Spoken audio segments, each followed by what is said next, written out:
Car vous avez besoin de persévérance, de patience, afin qu'après avoir accompli la volonté de Dieu, vous obteniez ce qui vous est promis.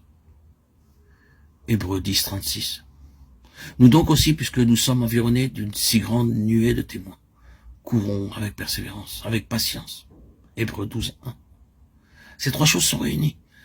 L'espérance, la foi et la patience.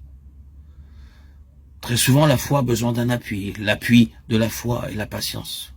Après avoir accompli la volonté de Dieu, voici votre acte de foi. Vous avez agi dans la foi à la lumière de ce qui est né en vous, comme l'objectif de Dieu en ce qui vous concerne. Oui, vous pourriez vraiment dire, je me suis engagé dans la foi, j'ai adopté la façon d'opérer de la foi. J'ai fait la volonté de Dieu dans la foi. Oui, mais cela ne nous amène pas toujours au but. Et à la patience de la foi. Très souvent, nous devons entretenir cette patience qui supporte longuement. Les croyants s'engagèrent au départ dans la foi, sortant de tout le système des choses visibles, se plaçant sur la base des choses invisibles célestes, et en agissant ainsi. Ils avaient beaucoup souffert. D'une part, exposés comme en spectacle, et de l'autre, vous avez eu de la compassion pour les prisonniers, et vous avez accepté avec joie l'enlèvement de vos biens. Hébreux 10, 33, 34.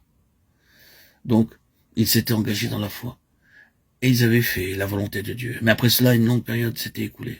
Ainsi, la force du chapitre 11 est la suivante. Non seulement ces gens acceptèrent un parcours de foi, non seulement ils obéirent à Dieu dans la question de la foi, mais ils persévérèrent avec cette espérance en vue, toute leur vie durant. Beaucoup d'entre eux n'ont jamais atteint durant leur temps de vie l'objectif pour lequel ils avaient espéré ni obtenu la grande rémunération. Tout ce qu'ils ont obtenu fut le témoignage qu'ils reçurent et la patience. Donc fut une constante nécessité et dut aller main dans la main avec la foi. C'est la foi des élus de Dieu. Nous pensons en ce moment à la foi du vainqueur, et quand vous tournez vers le livre de l'Apocalypse, qui est le résumé de tout cela, vous savez quelle place énorme la patience de Christ a pour le vainqueur. Parce que tu as gardé la parole de ma patience. Apocalypse 3.10. La patience en Jésus. Apocalypse 1.9. Maintenant, ramenez cela au point de départ. Courons avec patience la course qui est devant nous, fixant les yeux sur Jésus, le chef et le consommateur de la foi. Hébreux 12, 1, 2.